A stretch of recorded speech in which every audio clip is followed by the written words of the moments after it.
The California sun beat down mercilessly on the Naval Special Warfare Center's long-range rifle complex, turning the sand-colored berms into shimmering waves of heat. Lieutenant Maya Reeves stood at the edge of the firing line, her slight frame casting a narrow shadow on the sun-bleached concrete. At 5'5" and barely 120 pounds, she looked more like someone who belonged in an administrative office than on a range where Navy SEALs tested the absolute limits of precision marksmanship. The morning had started quietly enough. Maya had arrived at 0500 as part of a joint service ballistics research team studying extreme range engagement protocols. Her official role was weapons systems analyst, evaluating new rifle platforms and ammunition loads for potential adoption across special operations units. It was technical work that kept her behind computers and chronographs most days, analyzing data rather than generating it herself. She'd been stationed at the center for 3 weeks now, observing SEAL sniper training cycles, measuring environmental factors, and compiling reports that would eventually filter up through channels to procurement officers who'd never touched a rifle in combat. The work was important, methodical, and almost entirely invisible, exactly how Maya preferred it. Before we begin, make sure to subscribe to Military and Veteran Stories so you never miss these true tales of courage. And tell us in the comments, where are you watching from today? The SEALs treated her with professional courtesy mixed with benign indifference. She was the data person, the civilian contractor in military clothing who showed up with clipboards and measuring equipment. They answered her questions politely, allowed her to document their training sessions, and then forgot about her the moment she left the range. To them, she was background noise in their world of bullets and wind and impossible shots. Master Chief Petty Officer Derek Hagan ran the advanced marksmanship program with an iron fist wrapped in weathered leather. At 46, he'd spent more than half his life in the teams, deploying to every hotspot the war on terror had produced. His face was a roadmap of sun damage and old scars, his hands calloused from decades of weapon manipulation, and his eyes held the peculiar 1,000-yard stare of someone who'd seen too much through a rifle scope. This morning, Hagan stood with a cluster of his most experienced snipers near the 3,000-meter firing point. The group included Petty Officer First Class Jason Kendrick, a cocky young operator who'd recently returned from his 4th deployment, and Senior Chief Tom Vasquez, a legend in the sniper community with more confirmed kills than he'd ever officially acknowledge. They were preparing for what Hagan called Hail Mary Day, attempting shots at distances that pushed both equipment and human capability to their absolute limits. Maya had been setting up her weather, stationed nearby, calibrating sensors to record wind speed, temperature, humidity, and barometric pressure.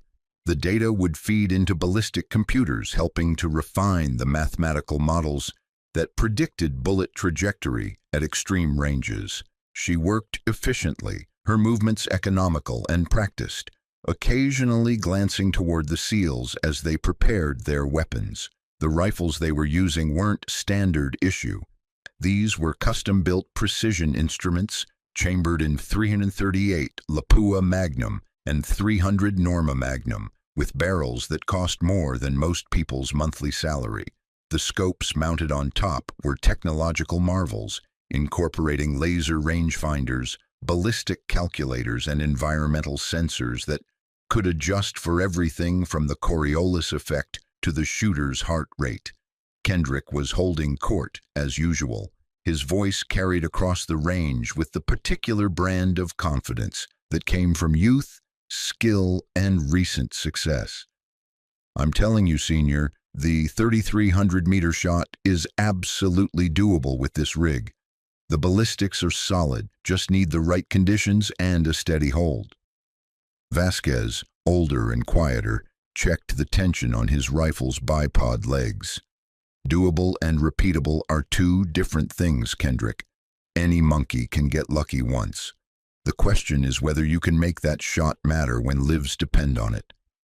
That's why we train it, Kendrick countered, his grin unwavering.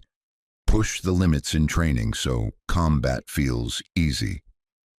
Hagen listened to the exchange with the patient tolerance of a man who'd heard every variation of this conversation over the past 20 years. The record for this range is 3,650 meters, he said, his gravelly voice cutting through the banter. Set by Master Chief Blackwood 3 years ago. Took him 11 rounds to get the hit, but he got it. That's what we're here to beat today. 3,650 meters, just over 2.2 miles. At that distance, a bullet would be in flight for more than 4 seconds, dropping more than 40 feet from bore line, and drifting unpredictably based on wind conditions that could change multiple times during its flight. The target, a 40-inch steel plate, would look like a postage stamp through even the most powerful optic. Maya finished calibrating her equipment and made a few notes on her data tablet. She'd witnessed several of these extreme-range attempts over the past weeks. Most ended in frustration. The occasional success seemed to involve equal parts skill, mathematics, and pure luck. She understood the ballistics intellectually. The physics were straightforward enough, but actually executing a shot like that required something that couldn't be quantified in equations. Kendrick took his position behind the rifle first, settling into the prone shooting mat with practiced ease. His spotter, a quiet operator named Phillips, positioned himself beside and slightly behind, calling wind and making calculations on a ballistic computer. The ritual was almost meditative. Range confirmation, wind reading, atmosphere check, scope adjustment, controlled breathing, trigger press. The first shot kicked up dust 200 meters short and 50 meters left of the target. Kendrick adjusted, fired again. This time the impact was long and right. He continued the process, walking rounds toward the target, each shot generating reams of data that Maya's equipment faithfully recorded. After 14 rounds, he still hadn't scored a hit, though he'd come close twice. Wind's shifting too much in that middle zone, Phillips said, frustration creeping into his voice. We're getting eddies we can't compensate for. Kendrick sat up, shaking his head. It's like shooting through a hurricane out there. Conditions are garbage. Vasquez took his turn next, bringing the methodical patience of 2 decades' experience to the problem. His first shot came closer than any of Kendrick's attempts, missing high by what looked like less than a foot. His second shot was nearly perfect, but the wind caught it at the last moment, pushing it just left of the plate. Maya watched from her station, her eyes not on the target, but on the mirage rising from the desert floor between the shooting position and the distant berm. She could see the wind patterns written in those heat waves, invisible to anyone who hadn't been trained to read them. Her hands unconsciously made small adjustments. A quarter minute right, half a minute up, as if her body was calculating solutions her mind hadn't consciously processed. After an hour, the best any of the shooters had managed was a near miss from Vasquez. The desert heat was climbing toward triple digits, making the mirage even more unstable and the wind patterns increasingly chaotic. Hagen called for a break, and the team retreated to the shade structure behind the firing line. Maya remained at her weather station, reviewing the data her sensors had collected. The numbers told an interesting story.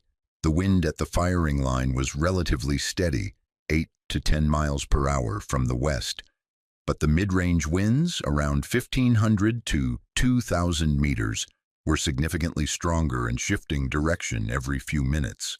That created a calculation nightmare. You couldn't just dial in a single correction and expect it to work. The conditions were too dynamic. She pulled up her tablet's ballistic calculator and began running scenarios, adjusting variables, looking for patterns.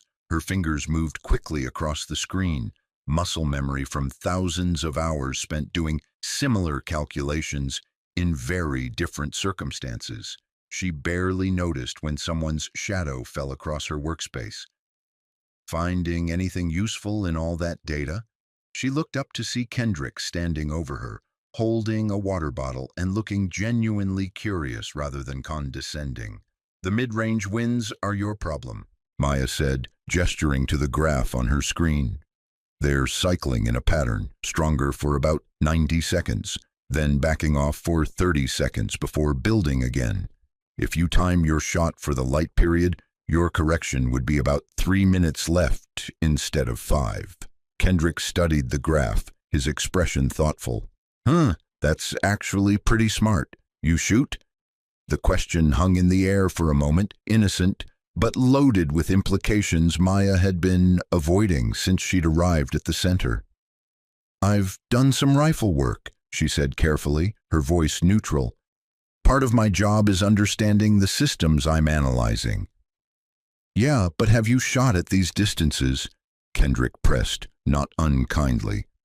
"It's one thing to understand the math. It's something else entirely to actually send rounds downrange when you can barely see the target." Before Maya could formulate a response, Hagen's voice cut across the range.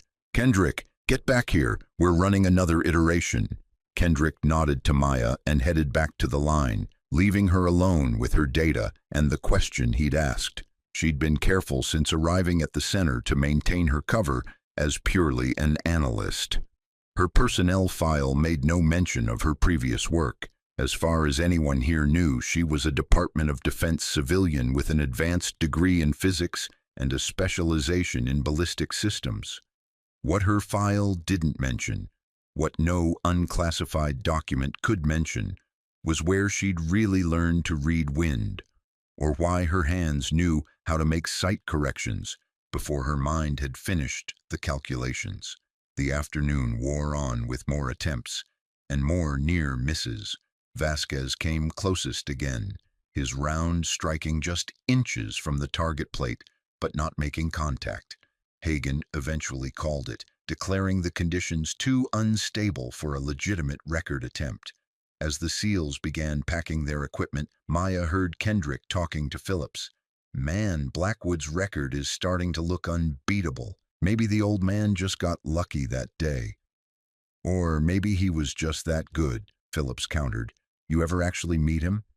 "Nah, he'd already retired before I got to the teams. But the stories about him are legendary.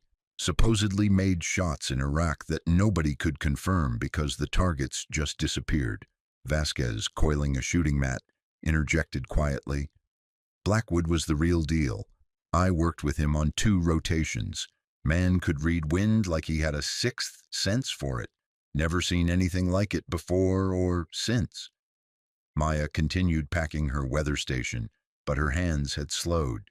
She knew exactly who Master Chief Blackwood was, knew him better than anyone on this range ever would. The memory rose unbidden. A ranch house in Montana, snow-covered mountains in the distance, and a man with patient eyes teaching a 10-year-old girl how to see what the wind was saying. "Feel it, Maya girl, don't just measure it. Let it talk to you." She forced the memory down, secured her equipment cases, and prepared to leave. But Hagen's voice stopped her. "Lieutenant Reeves, got a second?" She turned to find the Master Chief approaching, his expression unreadable behind mirrored sunglasses. "Yes, Master Chief?" "You were watching pretty carefully today. Your equipment get what it needed?" "Yes, Master Chief. Very comprehensive data set. Should help refine the computer models significantly." Hagen nodded slowly, then seemed to study her more carefully. "Kendrick mentioned you had some insights about the wind patterns. Said you spotted a cycle in the mid-range readings." "Just what the data showed," Maya said. "Pattern recognition." "Uh-huh." Hagen didn't sound entirely convinced. "You know, I've been running this program for 8 years. Had lots of analysts come through, lots of smart people with degrees and computers. You're the first one who's ever looked at that target more than the data screen." Maya felt her pulse quicken slightly, but kept her expression neutral. "Just trying to understand the full picture, Master Chief." "Sure." Another long pause. "You ever want to try your hand at it? Just for data collection purposes, of course. Let me know. Sometimes the best way to understand a system is to interact with it directly." The offer seemed casual, almost throwaway, but Maya recognized the test embedded in it. Hagen hadn't risen to his position by being oblivious. He'd noticed something, some small detail in her behavior or knowledge that didn't quite fit the analyst cover story. "I appreciate that, Master Chief," she said carefully, "but I'm not qualified on these weapon systems. Wouldn't want to waste your range time or ammunition." Hagen smiled slightly. "Offer stands if you change your mind. Sometimes people are more qualified than their paperwork suggests." He walked away, leaving Maya standing alone on the cooling concrete as the sun began its descent toward the Pacific. She should have felt relieved that the conversation ended without further probing. Instead, she felt the old familiar tension between who she'd been trained to be and who she was supposed to be now.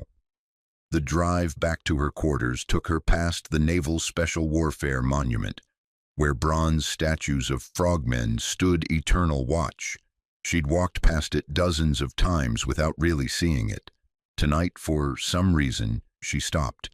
Among the names engraved on the memorial wall were designations she recognized, units she'd worked with in another life, under another identity. Her phone buzzed. A text from Dr. Sarah Chen, her supervisor at the research facility. "Data upload received. Impressive collection today. Director wants preliminary analysis by Friday. You good with that timeline?" Maya typed back a confirmation and pocketed her phone. The work was straightforward enough. She'd have the analysis done in 2 days, leaving plenty of buffer. The job kept her mind occupied, kept her hands busy with something other than rifles and wind calls and the weight of decisions made in half-second windows.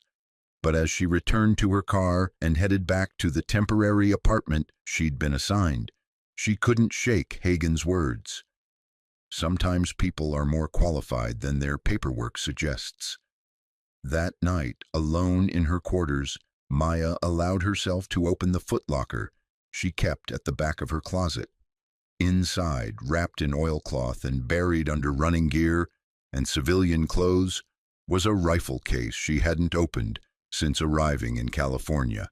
She didn't take it out, didn't unwrap it, just ran her fingers over the case's hard edges before closing the footlocker again. Some parts of the past were better left packed away, but even as she tried to sleep that night, her mind kept replaying the day's shooting session, kept calculating corrections, kept seeing the patterns in the mirage that the SEALs had missed. Her hands twitched with muscle memory, making infinitesimal adjustments to an invisible rifle. The wind had been wrong for them, but it wouldn't have been wrong for her. She pushed the thought away and focused on her breathing, the same technique her father had taught her decades ago. Slow inhale, pause. Slow exhale, pause. The rhythm that steadied everything. Tomorrow she'd be back on the range, back behind her weather station, back in her role as the invisible analyst. That was safer, simpler, the person she'd chosen to become when she'd left the other life behind. But Master Chief Hagen's offer echoed in the darkness. Sometimes people are more qualified than their paperwork suggests. The following Tuesday arrived with unusual weather conditions. Maya noticed it the moment she stepped outside her quarters at 05:30. The air felt different, heavier somehow, with an odd stillness that made the flag on the nearby pole hang almost motionless. By the time she reached the long-range complex at 0600, the sky had taken on a peculiar quality, clear and sharp, with visibility extending for miles across the desert landscape. Hagen was already there, studying the conditions with the intensity of someone reading an ancient text. Vasquez stood beside him, both men holding anemometers and comparing readings. "Morning, Lieutenant," Hagen said without looking away from his instruments. "You seeing what I'm seeing?" Maya set down her equipment cases and pulled out her own weather station. The readings made her breath catch slightly. Wind at the firing line, 3 to 5 miles per hour, steady from the west. Temperature 68 degrees and climbing slowly. Humidity 12%. Barometric pressure 30.15 inches and stable. These were near perfect conditions for extreme range shooting, the kind of atmospheric stability that might appear once or twice a year in this location. "Looks like ideal conditions, Master Chief," she said, keeping her voice professionally neutral, even as her pulse quickened with recognition. These were the conditions snipers dreamed about, when physics became predictable and the impossible started looking merely difficult. Hagen finally turned to face her, a slow smile spreading across his weathered features. "Ideal doesn't even cover it. This is what we've been waiting for. I've already called in the team. We're making another run at Blackwood's record today." Over the next hour, SEALs arrived in 2s and 3s, all summoned by Hagen's urgent message.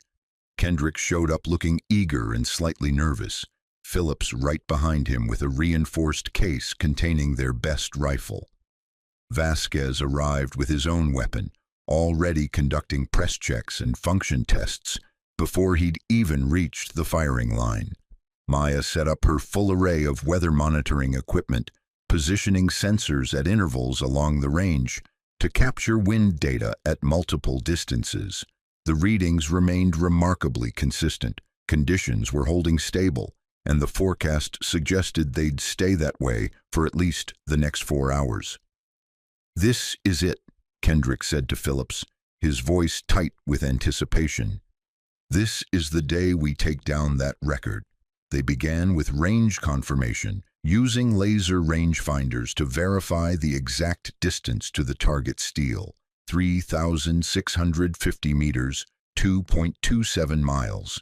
The target itself was a 40-inch square plate, painted high-visibility orange, mounted on a berm with a clear background that would show dust impacts. Vasquez took the first attempt, his decades of experience earning him the honor.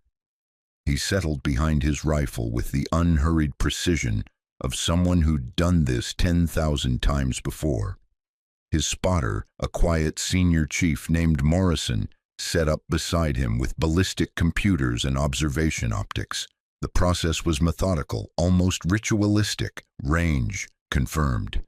Atmosphere, logged. Wind, called. Ballistic solution, calculated and dialed onto the scope. Body position, adjusted and settled. Breathing, controlled and steady. The shot broke with a sharp crack that echoed across the desert. 4.5 seconds later, dust kicked up on the berm, 12 feet left of the target. "Wind got it," Morrison called, pushed hard left in the final third. Vasquez made adjustments, fired again. This time the impact was closer but still off target, high and right. He continued the process, walking rounds toward the plate with each successive shot. On his 7th attempt, the round struck so close to the target that several observers thought it was a hit, but the distinctive ring of steel on steel never sounded. After 12 rounds, Vasquez sat up, shaking his head. "I'm done. Conditions are perfect, but that target might as well be on the moon. Closest I got was maybe 4 inches. Kendrick took his turn next, bringing youthful determination and excellent equipment to the problem. His first shot surprised everyone by landing within 2 feet of the target, but his follow-up attempts seemed to drift further away as he overcorrected. Frustration began to creep into his movements. "You're chasing the wind," Phillips told him quietly. "Take a breath, reset." But Kendrick couldn't find his rhythm. After 10 rounds without a hit, he reluctantly gave up his position, disappointment etched across his face. 2 more shooters tried, both experienced operators with multiple deployments.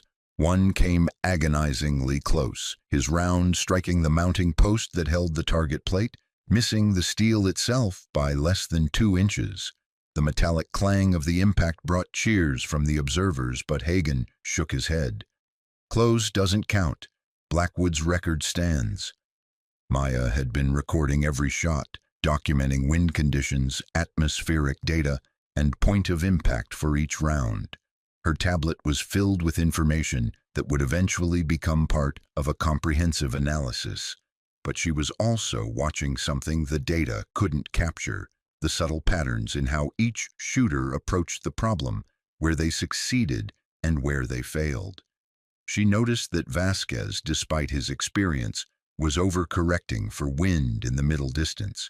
His ballistic solution was mathematically perfect, but he was adding extra windage based on feel rather than calculation, and the actual wind wasn't quite what his instincts expected. Kendrick, conversely, was undercorrecting. He trusted his ballistic computer completely, but the computer was using generalized atmospheric models that didn't quite match the unique conditions of this specific range on this specific morning. The algorithm predicted more wind drift than was actually occurring. The shooter who'd hit the mounting post had nearly perfect wind calculation, but his vertical hold was inconsistent. She could see it in his body position. He was muscling the rifle slightly, creating tiny variations in barrel angle that translated to significant differences at 2+ miles. "All right," Hagen announced after the last shooter admitted defeat. "We gave it our best shot. Conditions were as good as we could ask for, but Blackwood's record is still Master Chief." Maya heard her own voice before she'd consciously decided to speak. Permission to make an attempt. The range went quiet. Every head turned toward her. Kendrick's expression shifted from surprise to barely concealed amusement. Vasquez raised an eyebrow but said nothing. Hagen studied her with those unreadable eyes. "Lieutenant Reeves," Hagen said carefully, "this isn't a qualification course or a basic marksmanship exercise. This is an extreme-range precision shot that our best shooters just failed to make. With respect, analyzing data and actually executing this shot are very different things." "I understand that, Master Chief. Do you?" Kendrick couldn't quite keep the skepticism from his voice. "No offense, ma'am, but have you ever even shot past 1,000 meters?" Maya kept her gaze on Hagen, not rising to Kendrick's challenge. "I'm familiar with the systems and the techniques. I'd like to try." A small crowd had begun to form. Other SEALs who'd been training on adjacent ranges had noticed the attempt at the record and drifted over to watch. News traveled fast in the teams. Someone was going after Blackwood's legendary record and the conditions were perfect. Now word was spreading that the civilian analyst wanted to try. "This should be entertaining," someone muttered from the back of the gathering crowd. A few chuckles rippled through the group. Hagen held up a hand, silencing the commentary. He stepped closer to Maya, lowering his voice. "Lieutenant, I meant what I said the other day about the offer, but I was thinking maybe you'd start with something more reasonable. Work your way up. This shot, it's not something you just attempt on a whim." "I know what the shot requires, Master Chief." Something in her tone made Hagen pause. He studied her face, seeing perhaps something he hadn't noticed before. A certainty in her eyes that didn't match her analyst cover story. "All right," he said slowly, "but I'm assigning you a spotter. Vasquez, you up for it?" The senior chief pushed off from the shade structure where he'd been recovering from his own attempts. "Sure. Might as well see what the data expert can do." Kendrick leaned toward Phillips and whispered loudly enough for others to hear, $20 says she doesn't get within 50 meters of the target." "I'll take that action," Phillips replied with a grin. 50 meters is generous. I'm saying she doesn't even get it on the berm." Maya walked to the rifle that Kendrick had been using, a custom-built precision instrument in .338 Lapua Magnum. She picked it up with steady hands, feeling the weight, the balance, the way the stock settled against her shoulder. The rifle was unfamiliar in its specific details, but familiar in all the ways that mattered. Muscle memory, dormant for months, began to wake up. She moved to the shooting mat and lowered herself into position with smooth efficiency, not rushing, not hesitating, just moving with the practiced economy of someone who'd done this exact thing countless times before. Her body found its position naturally, left leg slightly bent, right leg straight, elbows planted firmly, support hand under the forend exactly where it needed to be.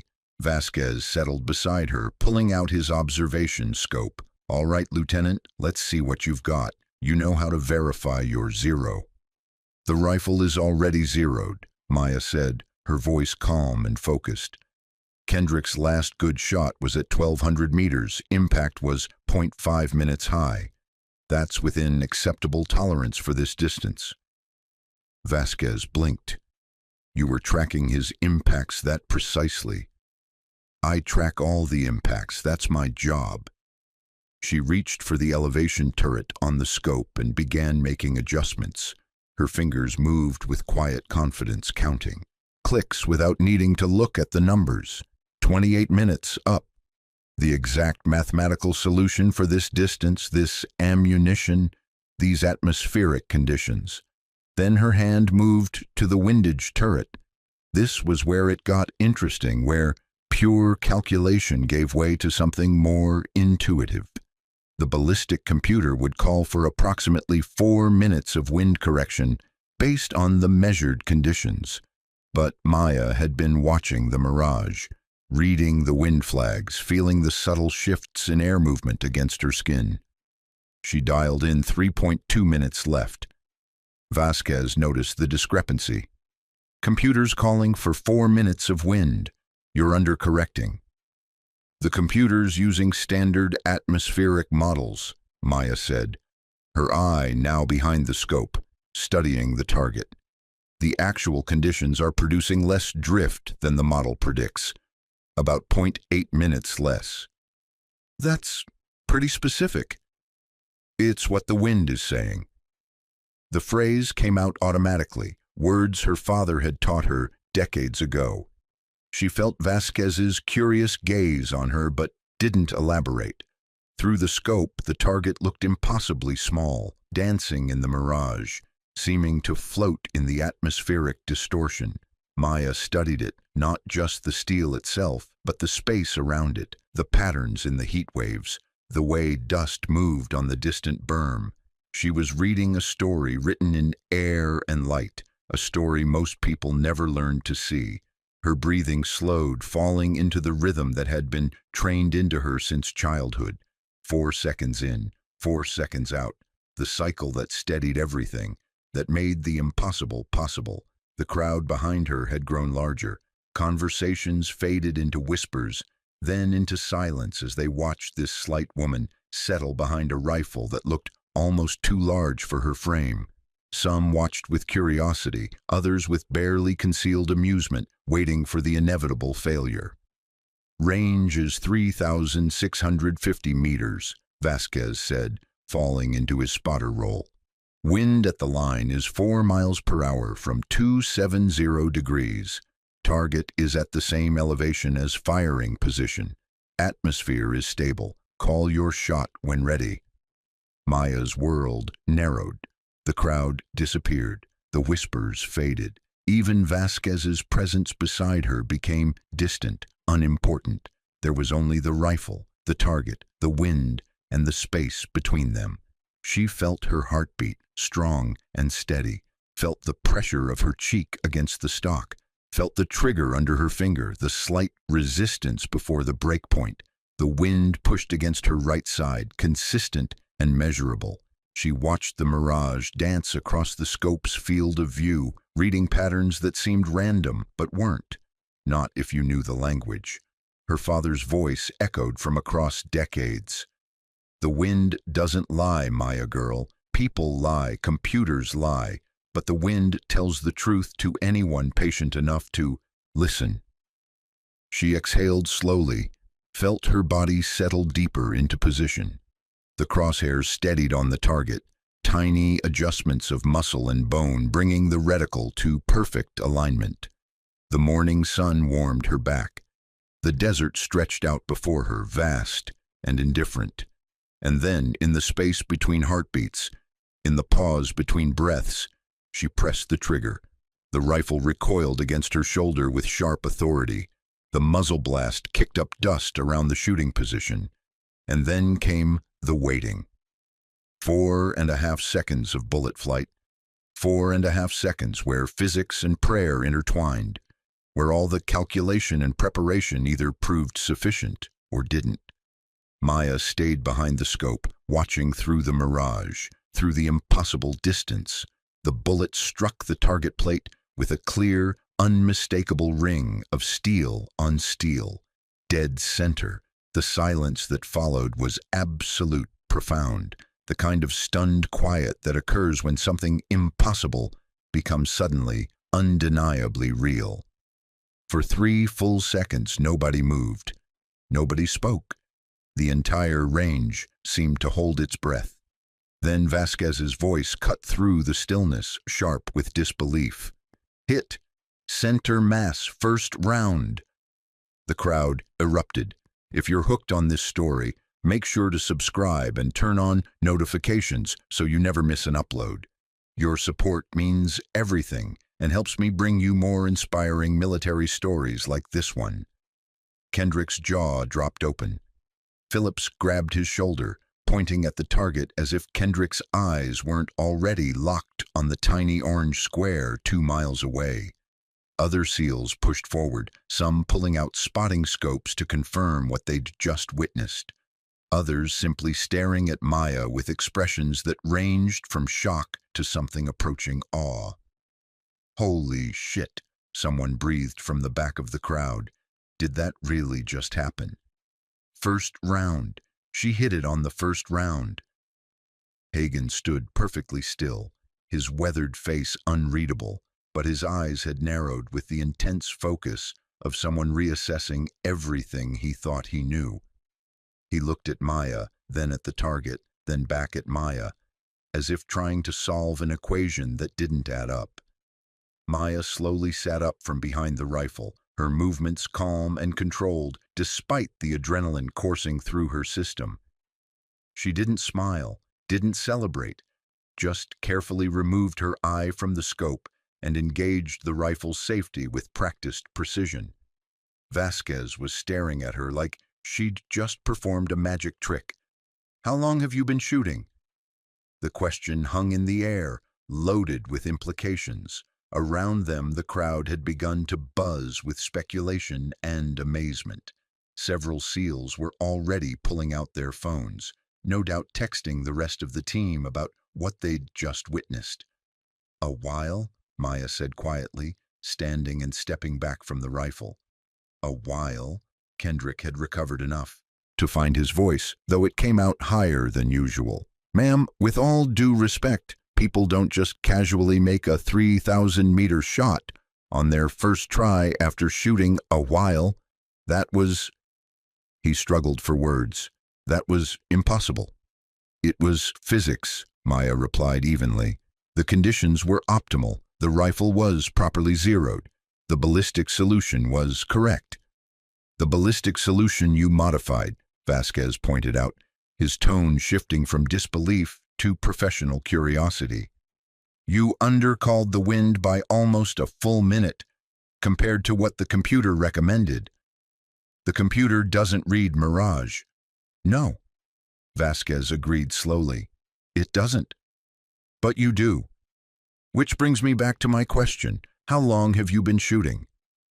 Before Maya could formulate a response that wouldn't reveal more than she wanted to, Hagen's voice cut through the crowd noise. "Clear the line. Everyone back to the shade structure, now." The authority in his command scattered the gathering SEALs like water hitting hot oil. Within seconds, the firing line was empty, except for Maya, Vasquez, and Hagen himself. The Master Chief walked slowly to the shooting position, his boots crunching on the concrete with deliberate rhythm. He bent down and picked up the spent brass casing from Maya's shot, turning it over in his fingers. 338 Lapua Magnum, he said quietly, almost to himself. Standard ball ammunition, nothing exotic. Stock rifle from our inventory. Perfect atmospheric conditions, granted, but still. He looked up at Maya. Lieutenant Reeves, I think we need to have a conversation about your qualifications. Maya felt the walls closing in, the careful separation she'd maintained between her past and present beginning to crack. I'm qualified as an analyst, Master Chief. My personnel file. Your personnel file says you have a doctorate in applied physics from MIT and 3 years working for a defense contractor, Hagen interrupted. It says you've published 14 papers on ballistic trajectory optimization. It doesn't say anything about being able to make shots that 99% of trained snipers couldn't make with a month of practice. Vasquez had been listening carefully. Now he stepped closer, his expression no longer skeptical but intensely focused. Wait a second. Reeves, Montana. Jesus Christ, are you... I'm Dr. Maya Reeves, weapons systems analyst, she said firmly, trying to close the door Vasquez was opening. That's what my job is here. But that's not all you are, Hagen said. It wasn't a question. The silence stretched between them. Maya could feel the weight of decisions pressing down on her. The decision to leave her old life behind. The decision to hide her past. The decision she'd just made by picking up that rifle. Every choice had consequences. Every revelation carried risks. From the shade structure she could see the gathered SEALs watching the exchange with intense curiosity. Kendrick looked like his understanding of reality had been fundamentally shaken. Phillips kept glancing between Maya and the distant target as if trying to convince himself it had actually happened. Others were already on their phones, the story spreading through the team's community like wildfire. Lieutenant, Hagen said, his voice softer now but no less intense. I've been doing this for 26 years. I've worked with the best snipers this country has ever produced. I've seen incredible shots made by incredible people. What you just did. He paused, choosing his words carefully. That wasn't lucky. That wasn't beginner's luck or favorable conditions. That was mastery. And mastery like that doesn't come from a physics degree. Maya's throat felt tight. She looked at the rifle still lying on the shooting mat, at the distant target she'd hit with a single round, at the 2 seasoned warriors studying her with questions she didn't want to answer. My father taught me to shoot, she said finally, the admission feeling like opening a door she'd kept locked for years. Montana, long-range hunting, started when I was young. Your father? Vasquez's eyes widened with recognition. Master Chief Thomas Blackwood, the guy whose record you just... Oh my God, you're Blackwood's daughter. The name hung in the air like a physical presence. Thomas Blackwood, the legendary SEAL sniper who'd set the range record 3 years ago before retiring to Montana. The man whose confirmed kills in Iraq and Afghanistan remained classified, whose shooting ability had been spoken about in whispers among the special operations community, whose training methods had influenced an entire generation of Navy snipers. Maya's father, the father she hadn't seen in 18 months, not since the quiet ceremony where she'd been awarded a medal she could never wear publicly for work, she could never discuss openly. Lieutenant Reeves, Hagen said slowly, or should I say Lieutenant Blackwood? Reeves, Maya said firmly. I use my mother's name professionally. To avoid the connection, Vasquez understood. To keep people from making assumptions. To be judged on my own work, Maya corrected, not on my father's reputation. Hagen nodded slowly, respect flickering across his features. I can understand that. But I'm afraid that cat's out of the bag now. You just made the shot of the decade in front of 25 witnesses. By tonight, every SEAL on the West Coast is going to know that Master Chief Blackwood's daughter is at the center and that she's apparently inherited his gift." "It's not a gift," Maya said quietly. "It's training, practice, mathematics and wind reading, and thousands of hours behind a rifle." "And deployment experience," Vasquez added softly. His eyes had found the faint tan line on Maya's left ring finger, not from a wedding band, but from something else. Something worn consistently in a hot climate, a ballistic watch, the kind that military contractors wore downrange. Maya's hand unconsciously moved to cover the mark, but it was too late. "You weren't just shooting with your father in Montana," Hagen said, understanding dawning. "You went overseas. Contract work?" The question touched on classified operations, on missions that didn't officially exist in any records accessible to most people with security clearances. Maya's jaw tightened. "I can neither confirm nor deny any work that may or may not fall under special access programs," she said, the formal language creating a wall between present and past. But Hagen understood. He'd been in the community long enough to recognize the careful wording, the precise legal phrasing that contractors used when they couldn't discuss their real work. His expression shifted from curiosity to something deeper, recognition of a fellow warrior who'd seen real action. "How many deployments?" he asked quietly. "Master Chief, I really can't." "How many?"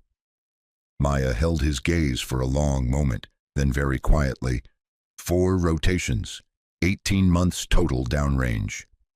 Vasquez whistled low. "Doing what? Overwatch? Asset protection?"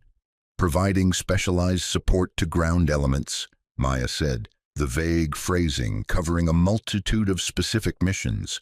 "My role was primarily long-range observation and, when necessary, precision engagement of high-value targets." The technical language didn't hide the reality. She'd been a sniper, a contractor sniper, operating in the gray spaces where official military personnel couldn't go, making shots that wouldn't appear in any public record, protecting teams who'd never know her name. Hagen's expression had completely changed. The skepticism was gone, replaced by the professional respect one combat veteran showed another. "And after your contract ended, you got the doctorate and transitioned to analysis work."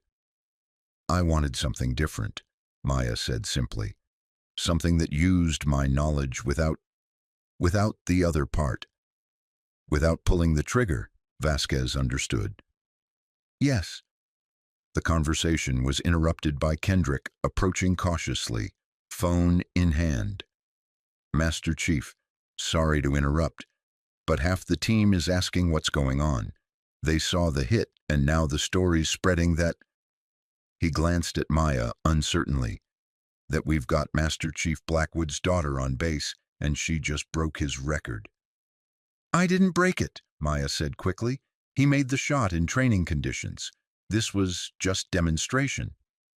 "With respect, ma'am," Kendrick replied, "you made a first-round hit at a distance where our best shooters just burned through 50 rounds without touching steel.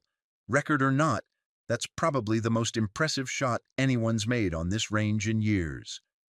More SEALs were approaching now, the crowd growing despite Hagen's earlier order to disperse. They came with questions, with curiosity, with the natural pull toward excellence that defined the community. Word had spread, and everyone wanted to understand what they'd just witnessed. A Captain Maya recognized from briefings, Captain James Mitchell, the officer in charge of the training facility, pushed through the crowd. "Master Chief, someone want to explain why my phone is blowing up with reports about a civilian contractor making an impossible shot on my range?" Hagen straightened. "Sir, Lieutenant Reeves was observing our record attempt and requested permission to make an attempt herself. She successfully engaged the 3,650-meter target with a first-round hit." Mitchell's eyebrows rose. First round? Vasquez, confirm that. Confirmed, sir, Vasquez replied. Perfect center mass hit. I was spotting for her. The captain studied Maya with new interest. Lieutenant Reeves, weapons systems analyst, if I remember correctly. Yes, sir. And apparently quite a bit more than that. Mitchell's tone wasn't accusatory, just curious. Master Chief Blackwood's daughter, I'm hearing? Yes, sir, though I prefer to keep that connection private for professional reasons. I imagine you do, though that might be difficult now. Mitchell gestured to the crowd of SEALs, many still filming or photographing the scene. But setting that aside, I have to ask, where did you learn to shoot like that? My father taught me the fundamentals growing up in Montana, Maya said, sticking to the partial truth. And I've had opportunities to develop those skills professionally. Mitchell's eyes narrowed slightly. He was sharp enough to read between the lines. Opportunities downrange. In various capacities, sir. Which explains why your ballistic analysis has been remarkably insightful compared to other contractors we've worked with. Mitchell nodded slowly. You're not just theorizing about long-range engagements. You've actually conducted them. The statement hung in the air. Maya didn't confirm or deny it, but her silence was answer enough. Well, Mitchell said after a moment, this puts an interesting spin on your assignment here. Master Chief, I think we need to discuss expanding Lieutenant Reeves's role in the program, if she's willing, of course. Expanding it how, sir? Maya asked carefully. We have 60 candidates going through scout sniper training over the next 6 months, Mitchell explained. They need instruction from the best shooters we can find. Having someone with your demonstrated capability and your analytical background could be invaluable. You wouldn't just be observing and measuring, you'd be teaching. Maya felt the path ahead of her, splitting into distinct branches. She could decline, retreat back to her safe role as analyst, keep the separation between her past and present intact. Or she could step forward, fully embrace what she'd been trained to be, except that the person she'd tried to become and the person she actually was might not be as different as she'd hoped. I'd need to think about it, sir, she said. Of course. Take your time. Mitchell glanced at his watch. Though I should warn you, after today's demonstration, you're going to have about 60 SEAL candidates who desperately want to learn everything you know. The secret's out, Lieutenant. Might as well make the most of it. He walked away to answer his still ringing phone, leaving Maya standing amid the crowd of warriors who now saw her completely differently than they had an hour before. Kendrick approached, this time without the cocky swagger from earlier. Ma'am, I owe you an apology. I was being a dick earlier. I had no idea.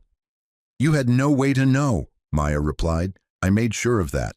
Yeah, but still, that shot you made. He shook his head in wonder. I've been training at this for 3 years, and I couldn't do what you just did.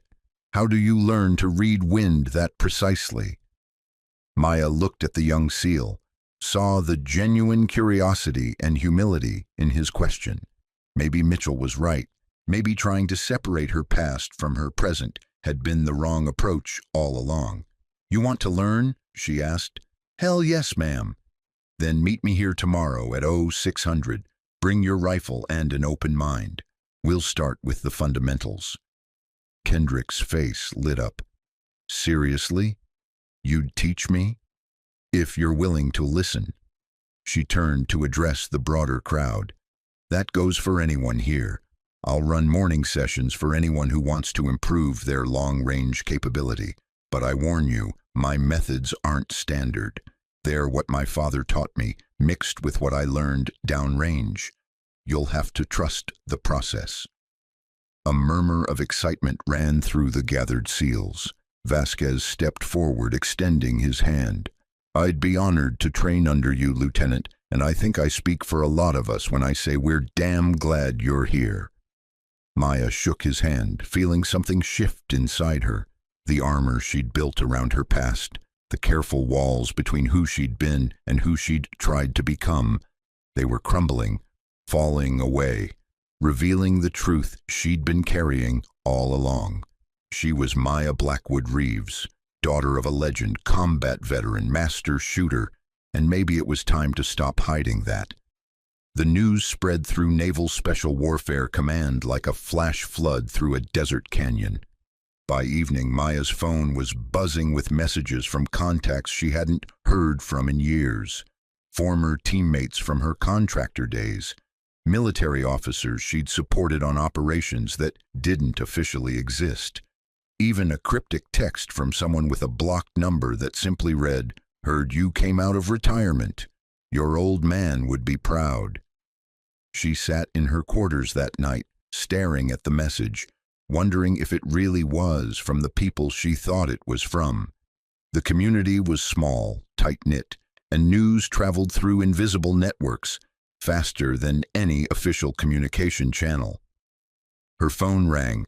The caller ID showed a Montana area code she recognized immediately. She let it ring 3 times before answering. "Hi, Dad." "Maya girl." Her father's voice was exactly as she remembered. Gravel and warmth mixed together, the sound of Montana winters and long-range winds. "Heard you made some noise out in California today. Word travels fast. When Master Chief Blackwood's mystery daughter surfaces at Coronado and makes a first-round hit at 3,600 meters, yeah, word travels." She could hear the smile in his voice. "You trying to make your old man look bad?" "Just trying to do my job." "Uh-huh. And what job is that exactly? Last we talked, you were done with all this. Getting your doctorate, moving into analysis work, leaving the trigger pulling behind."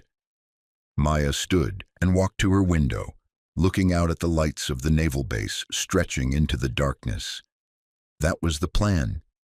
Plans change, usually when they needed to change all along. Her father's voice softened.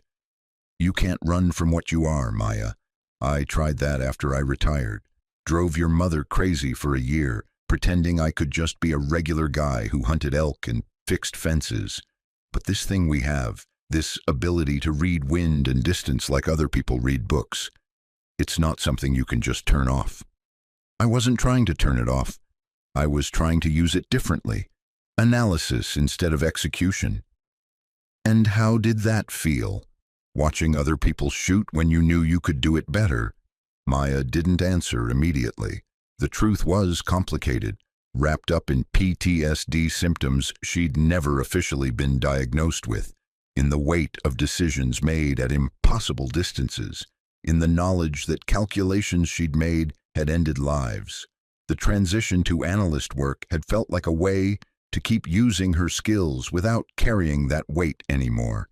But her father, as always, saw through her silence. "Yeah," he said quietly, "that's what I thought. Listen, Maya girl, I'm not saying you have to go back to contracting.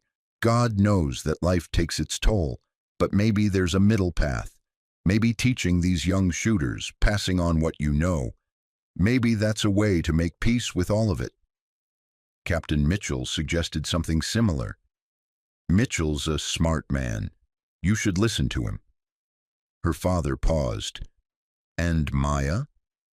What you did today, that first-round hit under observation, that took courage, not the shooting part, the part where you stopped hiding."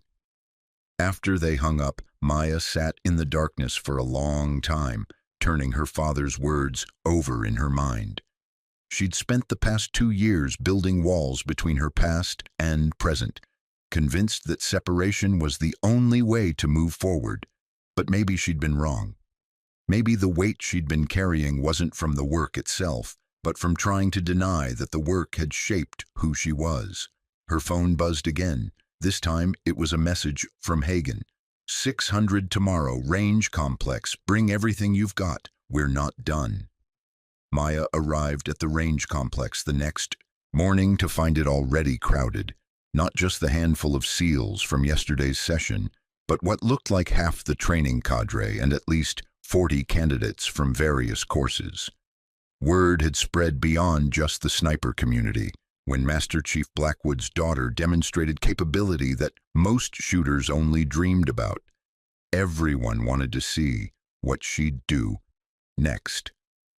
Hagen stood near the firing line with Captain Mitchell and several other senior officers Maya didn't recognize. The Master Chief waved her over. "Lieutenant Reeves, glad you could make it. I'd like you to meet Colonel Sarah Hendricks from Marine Corps Scout Sniper School and Command Master Chief David Torres from Naval Special Warfare Development Group." Maya shook hands with both officers, recognizing the significance of their presence. These weren't just local training staff. These were senior leaders from the broader Special Operations sniper community. "Lieutenant," Hendricks said, her sharp eyes assessing Maya carefully, "I've reviewed yesterday's documentation. First round hit at 3650 meters under witness. Impressive doesn't begin to cover it." "Thank you, ma'am. I understand you learned from Master Chief Blackwood himself. My father started teaching me when I was 10 years old. Montana ranch, long-range hunting. We'd shoot prairie dogs at 800 meters, elk at 1,000. By the time I was 16, I could hit a 6-inch target at 1,200 meters in field conditions." Torres spoke up, his voice carrying the authority of decades in the teams. "And your deployment experience? We've made some calls, pulled some strings. Your contractor work is mostly classified, but we know you operated in Afghanistan and Iraq, providing precision support to ground teams." Maya felt her shoulders tense slightly. "I can't discuss specific operations, Master Chief. Don't need you to. What I need to know is whether you can teach what you know. We've got hundreds of candidates going through sniper training every year. Most of them are good. Some are very good. But we need more than good. We need exceptional, and from what I've seen, you might be able to help us get there." "With respect, Master Chief, I'm a weapons systems analyst. I don't have instructor credentials." "Which is why we're here," Mitchell interjected, "to discuss changing that. We're prepared to offer you a position as a civilian instructor attached to our advanced marksmanship program. You'd work with our most experienced shooters, helping them refine their long-range capability. You'd also assist in curriculum development using both your shooting expertise and your analytical background."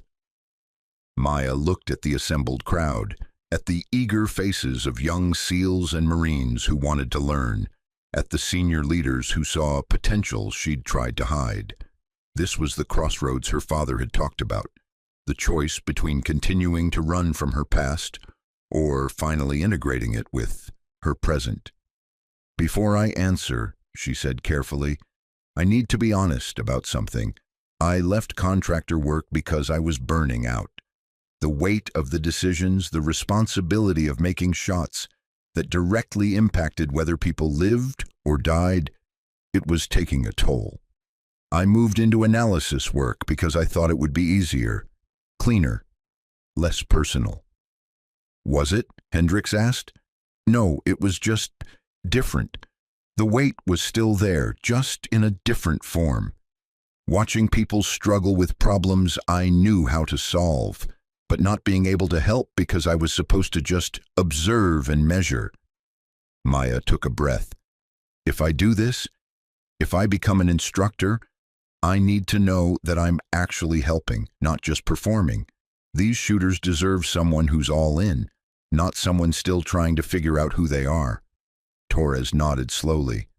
"Fair concern, but let me ask you this. Why did you pick up that rifle yesterday? You'd maintained your cover for months. You could have stayed in the background. What changed?" Maya thought about the question, about the moment when she'd heard her own voice asking for permission to attempt the shot. "I watched the best shooters in the world fail at something I knew I could do, and I realized that hiding my capability wasn't protecting me from anything. It was just wasteful." All that training, all that experience, all those hard lessons learned. What's the point if I keep it locked away? Exactly, Torres said. That's the answer I was hoping for. You're not running anymore. You're ready to step forward. Mitchell pulled out a tablet and brought up a document. This is a draft contract. Civilian instructor position, GS-13 pay grade. 2-year initial commitment. You'd maintain your analyst responsibilities but add direct instruction and curriculum development. Housing on base, full benefits and access to any facility or resource you need. You'd report directly to Master Chief Hagen for training operations and to me for administrative matters. Maya scanned the document, seeing her future laid out in official language and bureaucratic terms. 2 years, time enough to make a real impact, to train a generation of shooters who might one day face situations where the difference between an adequate shot and an exceptional one meant life or death. There's one more thing, Hagen said quietly. Before you sign anything, I want you to understand what you'd really be taking on. These candidates, they're good, but they're hungry. They're going to push you, question you, test you. They need to believe you're the real deal, not just someone who got lucky once. I understand. Do you? Hagen's weathered face was serious. Because I'm about to ask you to prove it. Not to me, I'm already convinced, but to them. He gestured toward the crowd of watching SEALs and Marines. Your father's record stands at 3,650 meters. First round hit. You matched it yesterday, but there's another target on this range. One we don't use often because almost nobody can hit it consistently. Maya followed his gaze to the far end of the range, where the desert stretched out toward distant mountains. She could barely make out a tiny speck of orange against the brown landscape. How far? She asked, though something in her gut already knew the answer. 3,800 meters, 2.36 miles. Your father never attempted it officially, but the range has the capability. Hagen's eyes locked onto hers. If you can hit that target, not in 10 rounds or 20, but in your first 3 attempts, you'll have their absolute respect. More than that, you'll prove that what you know isn't just personal talent. It's teachable methodology. The challenge hung in the air like a physical weight. 3,800 meters was beyond what most people considered possible for a standard rifle. The bullet would be in flight for nearly 5 seconds, dropping more than 50 feet from bore line, subject to wind conditions across more than 2 miles of desert terrain. At that distance, atmospheric variations invisible to instruments could mean the difference between a hit and a miss by 10 feet or more. 3 attempts, Maya repeated.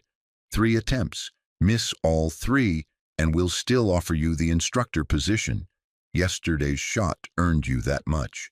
But hit it, and you become legend.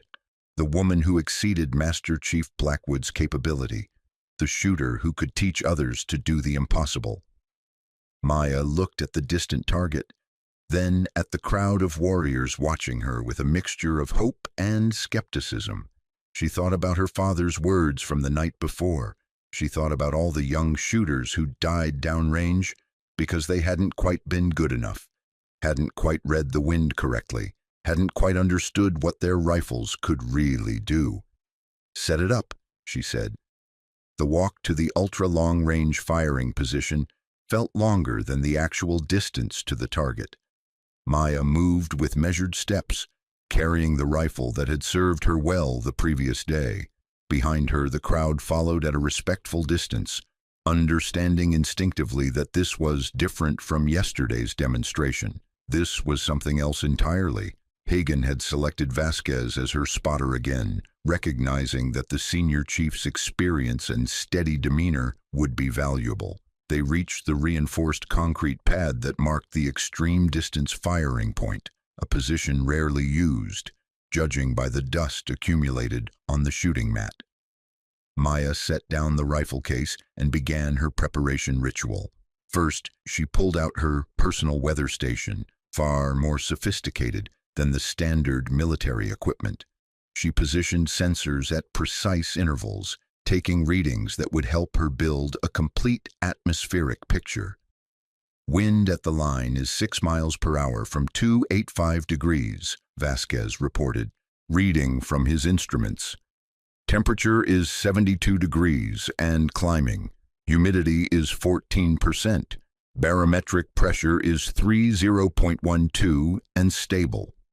Maya nodded, logging the data, but her attention was already beyond the instruments. She was watching the desert, reading the story written in heat waves and dust patterns and the way distant vegetation moved. At this distance, the wind wasn't a single thing. It was layers, zones, corridors of moving air that could shift independently of each other. She pulled out a spotting scope and began studying the terrain between the firing position and the target. 2.36 miles. The bullet would cross 3 distinct elevation changes, 2 seasonal creek beds, and what looked like a small ridge that might create unexpected wind effects. "Talk me through your process," Vasquez said quietly. "I want to understand how you're approaching this." Maya appreciated the request. This was why she'd be a good instructor. He wasn't threatened by her ability, just genuinely curious about her methodology. "Standard ballistic calculation gives me the elevation adjustment," she explained, still studying the terrain. "That's pure mathematics. Bullet weight, muzzle velocity, atmospheric conditions, distance. The computer handles that part just fine. But the wind—" She gestured toward the vast expanse of desert. "The wind is where art meets science." "How so?" "Most shooters treat wind as a single number, measure it at the firing line, add a safety margin, and dial it in.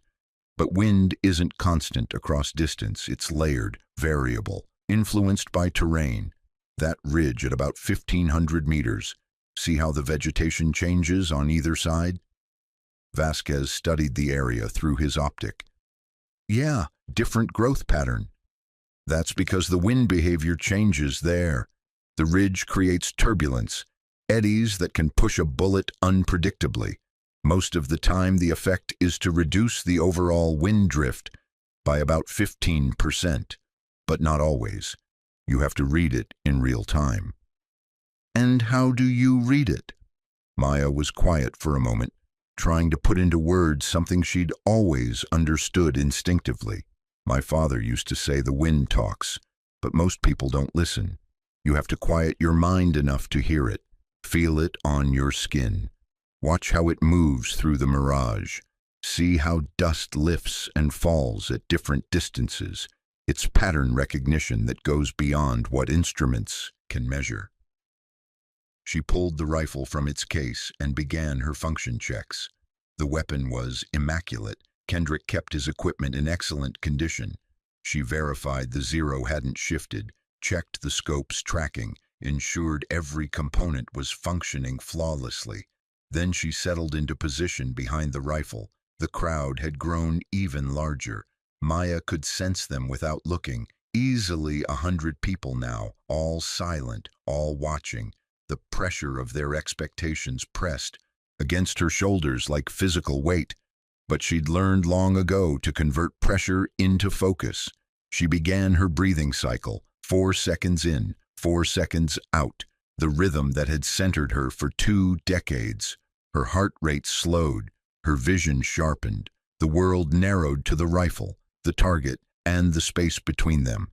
Through the scope, the target was barely visible, just a tiny speck of orange that danced in the mirage like a heat ghost. At this magnification, even her heartbeat created noticeable movement. She had to time the shot between beats. In that brief moment of perfect stillness, "Range 3800 meters, Vasquez called softly. "Wind at line is 6 from 285. Mid-range wind appears stronger, estimating 9 to 10. Target zone wind is difficult to read from here." Maya didn't respond verbally, but she'd already incorporated his information into her mental calculations. The scope's elevation turret had been dialed to its near maximum adjustment. She'd added another 32 minutes of elevation, enough to lob the bullet in a high arc that would drop it onto the target from above. Windage was more complex. Her ballistic computer suggested 6.4 minutes of left correction based on the measured conditions. But Maya's instincts, honed through thousands of shots in combat conditions, said it should be less. The ridge effect, the temperature gradient, the specific way the mirage was moving, all of it suggested the actual drift would be closer to 5.8 minutes. She dialed in her correction, trusting decades of experience over the algorithm. Her finger found the trigger, that familiar point of contact that connected intention to execution. She exhaled slowly, letting her body settle into perfect stillness.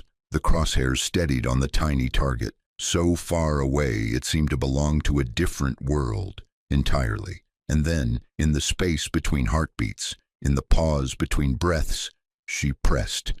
The rifle roared. The bullet left the barrel at 2,800 feet per second, beginning its long arc across the desert. Maya stayed behind the scope, watching, waiting. 5 seconds felt like an eternity. The impact came as a puff of dust 3 feet short and 2 feet left of the target. "Miss," Vasquez called. "Short and left. Damn close for a first attempt at this distance, though." Maya sat up, analyzing the miss. Short meant her elevation was slightly undercalled. The bullet had dropped more than she'd calculated, possibly due to a small atmospheric variation in the mid-range zone. Left meant her wind call had been conservative, but not by much. "What are you thinking?" Vasquez asked. "Elevation needs another 0.2 minutes up. Wind needs another 0.3 left." She made the adjustments to her scope. The atmospheric density in the middle zone is slightly different than the model predicted, probably a temperature inversion layer around 2,000 meters. "You can tell that from one shot?" "I can tell that from watching where the dust kicked up and how long the bullet took to get there." She settled back into position. Second attempt. The crowd was completely silent now. They'd just watched her miss by less than 4 feet, at nearly 2.5 miles, a shot that would have been considered exceptional at half that distance. The fact that she was immediately making corrections and trying again demonstrated a level of confidence that bordered on audacity. Maya went through her ritual again. Breathing, heart rate, focus. The world narrowed. Through the scope, the target waited, unchanged, uncaring about the human drama playing out around its existence. She pressed the trigger. Another 5-second eternity. This time, the distinctive ring of bullet on steel echoed faintly across the desert, arriving a half-second after the visible impact. The target had been hit, slightly high and right of center, but unmistakably struck. The crowd erupted in cheers, but Maya barely heard them. She was already analyzing the hit, understanding what it meant for her third attempt. "Hit!" Vasquez's voice carried genuine awe. "High right, maybe 6 inches from center. Jesus Christ, Lieutenant, that's—" "One more," Maya said calmly. "Center mass this time." She made minute adjustments, 0.1 minute down, 0.1 minute right. The corrections were so small they almost seemed insignificant. But at this distance, a 1/10 of a minute of angle translated to nearly 4 inches of impact shift. This was the shot that mattered. Not the first one that proved competence, not the second one that demonstrated capability, but this third one that would show mastery, the ability to not just hit an extreme target, but to hit it precisely, predictably, repeatedly. Maya's breathing slowed even further. She felt her father's presence beside her, his voice echoing across the years. "The wind doesn't lie, Maya girl. Listen to what it's telling you." She listened. She felt the subtle shift in air pressure against her right cheek, saw the microscopic change in how the mirage moved across her field of view, understood in a way that transcended conscious thought exactly what the bullet would do in its 5-second flight across the desert. The trigger broke cleanly. The bullet flew. And then, impossibly, the target rang again, this time with the pure, perfect sound of a center mass hit, dead center at 3,800 meters.